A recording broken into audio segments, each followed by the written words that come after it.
Assalamu alaikum warahmatullah. Barkanmu da sake saduwa a cikin wani sabon bidiyo namu. A yau mun zo muku da wani bidiyo ne akan hidima na WhatsApp, wadda WhatsApp sun kawo wani tsari wadda da yawa daga cikin ku sun sani, wasu kuma ba su sani ba.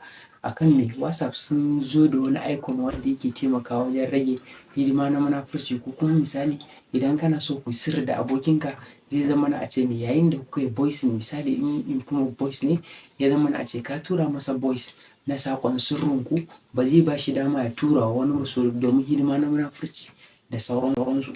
To da yawa daga cikinmu wasu sun yi updating WhatsApp nasu sun gani, wasu kuma ba su yi updating ba. So idan misali baka ga wani icon ɗin ba, za ka yi updating WhatsApp ɗinka nan da awa 24 zai riga da ya bayyana yayin da ka je yin voice. Idan misali ka shiga cikin WhatsApp ɗinka kamar haka. Wannan shine mai kan screen ɗin wayan mu. Ya zama na a ce ina so na tura saƙo, sai na shiga cikin WhatsApp ɗina kamar haka. So WhatsApp ɗina ya riga da ya buɗe. Wannan su ne contact ɗina, as in wadda suke kan nambobin da suke kan wayana. To yanzu misali mu ƙaddara ina so na tura wannan saƙo, wadda shi wannan saƙon da zan tura masa sirri ne, wadda ba na so wani ya ji. Na shiga cikin abin nan ɗinsa. Wannan shine chat da muke da shi. Yanzu misali ina so na tura saƙo kamar haka, assalam, na tura masa. To sai kasance ina so mai sirri da shi. So abin da zan yi shine me, zan shiga na mar voice. Wannan shi kamar haka. So yanzu misali kamar yadda kuke gani akan screen ɗin nan. Yauwa kamar haka gashi nan na shiga inda zan tura masa, na fara recording voice. Gashi voice ɗin yana riga da yana tafiya, yana tafiya, yana tafiya. So yanzu misali idan kuka duba wurin send button ɗin nan ta hannunku na dama, za ku ga an rubuta one. So wannan shine sabon icon ɗin da mai WhatsApp suka kawo, wadda idan na danna shi zai ba shi ne yake nuna cewa ina so ya ji wannan voice ɗin sau ɗaya, wadda kuma zai iya yin duk abin da misali voice, ko kuma yadda za ka shiga ka ji voice. Iyakaci kawai idan misali ya ji wannan voice ɗin, ba zai ƙara accessing nasa ba. Idan ya shiga yana da damar ya ja shi gaba ko kuma ya ja shi baya. Amma me, daga zarar lokacin da aka ce ya fita daga cikin wannan voice ɗin, ba zai ba shi dama ya ƙara jin sa ba ma.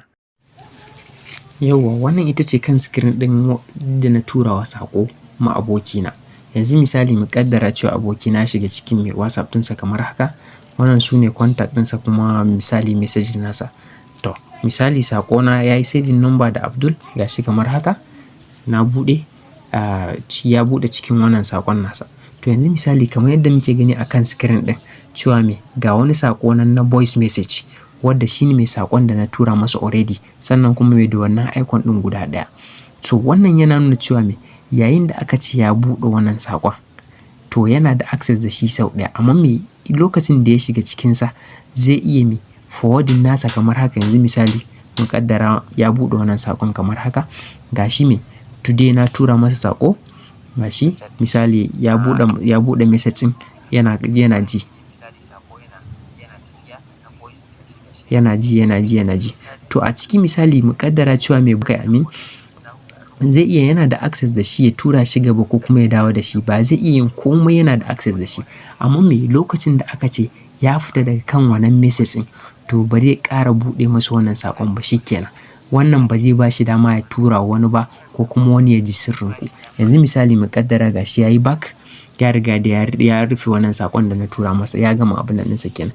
Yanzu gashi ya koma open. To yanzu misali mu ƙaddara yana so ya ƙara ji, da zai me daddanna shi ba zai dannu ba. Not to talk of misali a ce ya tura wani. To wannan shine ɗaya daga cikin sabon icon wadda mai wasu daga ciki sun sani, wasu kuma bai sani ba.